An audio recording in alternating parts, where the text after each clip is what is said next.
നമ്മൾ ഡിസ്കസ് ചെയ്യാൻ പോകുന്നത് പൈത്തണിന്റെ നെക്സ്റ്റ് ലൂപ്പായ ഫോർ ലൂപ്പിനെ പറ്റിയാണ് നമ്മൾ ഡിസ്കസ് ചെയ്യാൻ പോകുന്നത്. ഫോർ ലൂപ്പ് എന്ന് പറയുന്നത് നമ്മൾ മറ്റ് ലാംഗ്വേജസിനേക്കാളും കുറച്ചും കൂടി ഡിഫറെന്റ് ആയിട്ടാണ് പൈത്തണിൽ വരുന്നത്.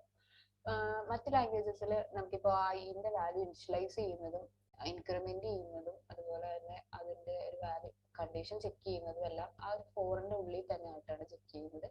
ഇത് നമുക്ക് ഇനിഷ്യലൈസേഷൻ ഒക്കെ നമുക്ക് അങ്ങനെയല്ല ചെയ്യുന്നത്. ഇപ്പൊ നമുക്ക് തൽക്കാലം ഒരു റേഞ്ച് ഫംഗ്ഷൻ യൂസ് ചെയ്ത് ഇപ്പൊ 1 to 10 വരെയുള്ള വാല്യൂ പ്രിന്റ് ചെയ്യണമെന്നുണ്ടെങ്കിൽ നമുക്കൊരു റേഞ്ച് ഫംഗ്ഷൻ യൂസ് ചെയ്തിട്ട് നമുക്ക് എങ്ങനെ ചെയ്യാൻ പറ്റുക നോക്കാം. അതിന് വേണ്ടിയിട്ട് ഒരു റേഞ്ച് ക്രിയേറ്റ് ചെയ്ത് വെക്കുക. X equal to range of function use ചെയ്തിട്ട്, അതായത് റേഞ്ച് ഓഫ് വാല്യൂസ് 1 to 10 വരെയുള്ള റേഞ്ച് ഓഫ് വാല്യൂസ് കിട്ടാൻ വേണ്ടിയിട്ട് എന്ന് നമ്മൾ കൊടുത്തത് എന്തായിരുന്നു പറയുന്നത്, ഈ റേഞ്ച് ഓഫ് ഫംഗ്ഷന്റെ ഫസ്റ്റ് പാരാമീറ്റർ എന്ന് പറയുന്നത് അതിന്റെ ഫസ്റ്റ് നമുക്ക് ഏതാണ് വാല്യൂ വേണ്ടത്, ആ ഫസ്റ്റ് വാല്യൂവിനാണ് ഫസ്റ്റ് പാരാമീറ്റർ ആയിട്ട് കൊടുക്കുന്നത്. 1 to 10 ആയതുകൊണ്ട് ആ 1 ഇവിടെ കൊടുത്തു, 10 നെക്സ്റ്റ് ആയിട്ട് കൊടുത്തു, അതാണ് ലാസ്റ്റ് പാരാമീറ്റർ. പിന്നെ നമുക്ക് എത്ര വെച്ചാണ് ഇൻക്രിമെന്റ് ചെയ്ത് പോകേണ്ടതെന്ന് ലാസ്റ്റ് പാരാമീറ്റർ ആയിട്ട് കൊടുക്കുക. ഇപ്പൊ നമുക്ക് 1 വെച്ച് ഇൻക്രിമെന്റ് ചെയ്ത് പോവാം, അപ്പൊ അത് 1 ആക്കി കൊടുത്തു.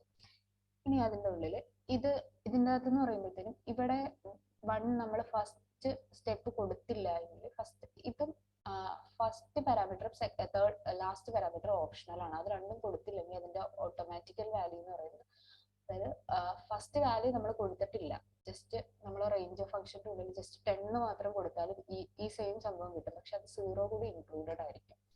അതായത് ഫസ്റ്റ് വാല്യൂ ബൈ ഡിഫോൾട്ട് അത് 0 ആയിട്ടായിരിക്കും എടുക്കുന്നത്. എക്സാമ്പിൾ നിങ്ങൾക്ക് അതൊരു എക്സാമ്പിളോട് പറഞ്ഞിട്ട് പോവാം.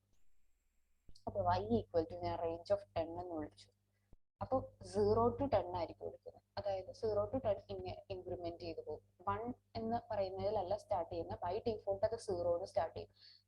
എത്ര വെച്ച് ഇൻക്രിമെന്റ് ചെയ്യണമെന്ന് നമ്മൾ സ്പെസിഫൈ ചെയ്ത് കൊടുക്കാത്തത് കൊണ്ട് അത് 1 വെച്ച് ഓട്ടോമാറ്റിക്കലി ഇൻക്രിമെന്റ് ചെയ്തു. അതാണ് പറഞ്ഞത്. അത് ജസ്റ്റ് നിങ്ങളിപ്പോൾ ചിന്തിക്കേണ്ട. ഇനി നമുക്ക് x equal to range function വിളിച്ചു. 4ന്റെ ഉള്ളിൽ നമുക്കിത് വേണം, 4i in x എന്ന് കൊടുക്കാം. എന്നിട്ട് ജസ്റ്റ് ഒരു പ്രിന്റ് സ്റ്റേറ്റ്മെന്റിന്റെ ഉള്ളിൽ ഇവിടെ നമുക്ക് വേറെ കണ്ടീഷനോ കാര്യങ്ങളോ ഒന്നും ചെക്ക് ചെയ്യുന്നില്ല, ജസ്റ്റ് എക്സിന്റെ ഉള്ളിൽ ഉണ്ടോ എന്ന് മാത്രം. അതായത് എക്സിന്റെ ഉള്ളിൽ വാല്യൂ എടുത്തോളം, അതായത് എക്സിന്റെ ഉള്ളിൽ ഇപ്പൊ 1 to 10 വാല്യൂ ഉള്ളിടത്തോളം കാലം ഇത് പ്രിന്റ് ചെയ്യും. 10 കഴിയുമ്പോഴത്തേനും അത് എക്സിക്യൂട്ട് നെക്സ്റ്റ് സ്റ്റേറ്റ്മെന്റിലേക്ക് അതിന്റെ എക്സിക്യൂഷൻ ജമ്പ് ചെയ്തു. ഇവിടെ പ്രിന്റ് ചെയ്തു. ഇത് കംപ്ലീറ്റ് ആയെന്ന് കാണിക്കാൻ വേണ്ടി ജസ്റ്റ് ഇവിടെ ഒരു പ്രിന്റ് കംപ്ലീറ്റഡ് കൂടി കൊടുക്കുകയാണ്.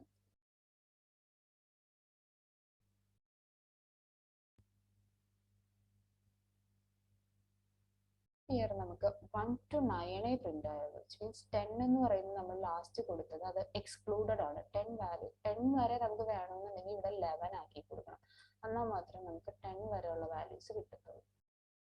നമുക്ക് 10 വരെ ഉള്ളത് കിട്ടി. ഇനി നമുക്ക് ഈ ഇൻക്രിമെന്റ് നമുക്ക് പറഞ്ഞ മാതിരി 1 വെച്ചല്ലാതെ 2 വെച്ചോ 3 വെച്ചോ ഇൻക്രിമെന്റ് ചെയ്തു. ജസ്റ്റ് 2 വെച്ചോ അത്ര ഇൻക്രിമെന്റ് ചെയ്യുന്ന ഫംഗ്ഷൻ യൂസ് ചെയ്തിട്ട് 2 വെച്ച് ഇൻക്രിമെന്റ് ചെയ്യുമ്പോൾ 4ന്റെ വർക്കിംഗ് എങ്ങനെയാണ്.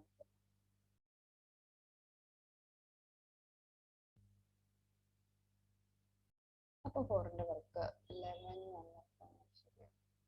വരുമ്പോഴും 2 വെച്ചാണ് ഇൻക്രിമെന്റ് ചെയ്ത് പോകുന്നത്. അപ്പോൾ സോ അതാണ് ആ ഒരു 10 കാണിക്കുന്നത്. 10 കാണിക്കുന്നത് 2 വെച്ച് ഇൻക്രിമെന്റ് ചെയ്യുമ്പോൾ 11 ആയിരിക്കും നെക്സ്റ്റ് നമ്പർ വരുന്നത്. അത് എക്സ്ക്ലൂഡഡ് ആയതുകൊണ്ടാണ് അത് കാണിക്കുന്നത്.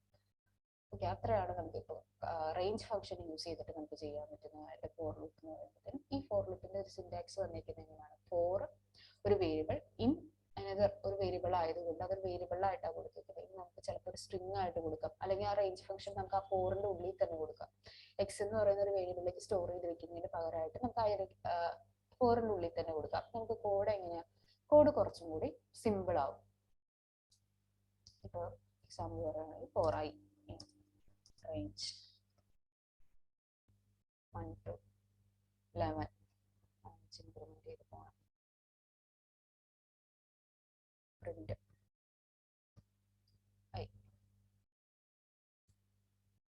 ലൂപ്പിന് പുറത്തേക്ക് ചാടി എന്ന് അറിയാൻ വേണ്ടിയിട്ട് പ്രിന്റ് കംപ്ലീറ്റ് എന്ന് പറയും.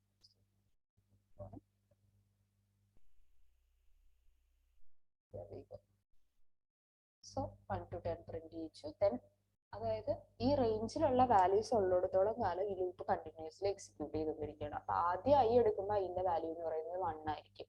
നെക്സ്റ്റ് ലൂപ്പിൽ അതിന്റെ വാല്യൂ എന്ന് പറയുന്നത് 2 ആയിരിക്കും. നെക്സ്റ്റ് ലൂപ്പിൽ 3 ആകും. 4 ആകും. സോ ഓൺ നമുക്ക് ഒരു 11 വരെ പോകും. 11 ആകുമ്പോഴത്തേനും അത് എക്സ്ക്ലൂഡഡ് ആണ്. 11 വാല്യൂ നമ്മൾ ബൈ ലെസ് ദാൻ 11 എന്ന് കൊടുക്കുന്ന പോലെ നമുക്ക് ലെസ് ദാൻ 11 വരെ അത് വർക്ക് ചെയ്യുള്ളൂ. ഐ ഈക്വൽ ടു 11 ആകുമ്പോഴത്തേനും ഈ 4 അവിടെ വെച്ച് സ്റ്റോപ്പ് ചെയ്യും. എന്നിട്ട് നെക്സ്റ്റ് സ്റ്റേറ്റ്മെന്റ് ആയിരിക്കും പിന്നെ എക്സിക്യൂട്ട് ചെയ്യുന്നത്. ഇതുപോലെ നമുക്ക് വേണമെങ്കിൽ സ്ട്രിങ് വാല്യൂസ് ഈ 4ന്റെ ഉള്ളിൽ ഒരു സ്ട്രിങ് കൊടുത്തിട്ട് അതെങ്ങനെയാണ് വർക്ക് ചെയ്യുന്നത് കൂടി നോക്കാം.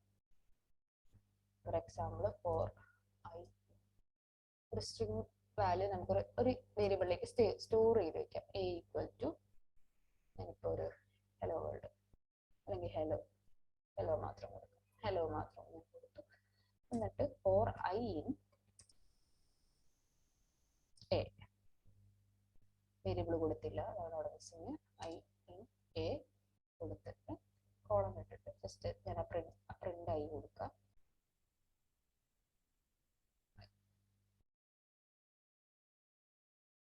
ഇപ്പോഴും ആ HELLLO അത് നമുക്കൊരു ക്യാരക്ടർ ബൈ ക്യാരക്ടർ അതിനെ റീഡ് ചെയ്യാനും അതിനെ പ്രിന്റ് ചെയ്യിക്കാനും പറ്റി. ഓക്കെ, അതിന് വേണ്ടിയിട്ട് നമ്മൾ ഇത് യൂസ് ചെയ്യാറുണ്ട്. ഇത് നേരത്തെ എക്സാമ്പിൾ പറഞ്ഞ പോലെ തന്നെ നമുക്ക് ഈ ഹലോ എന്ന് പറയുന്ന സ്ട്രിങ് നമുക്ക് ആ ഒരു 4ന്റെ അകത്ത് തന്നെ ആയിട്ട് കൊടുക്കാം. എക്ക് പകരം ഒരു വേരിയബിളിലേക്ക് സ്റ്റോർ ചെയ്ത് വെക്കണമെന്നില്ല. ജസ്റ്റ് നമുക്ക് ഫോർ ഐ ഇൻ ഹലോ എന്ന് പറഞ്ഞു കൊടുക്കാം.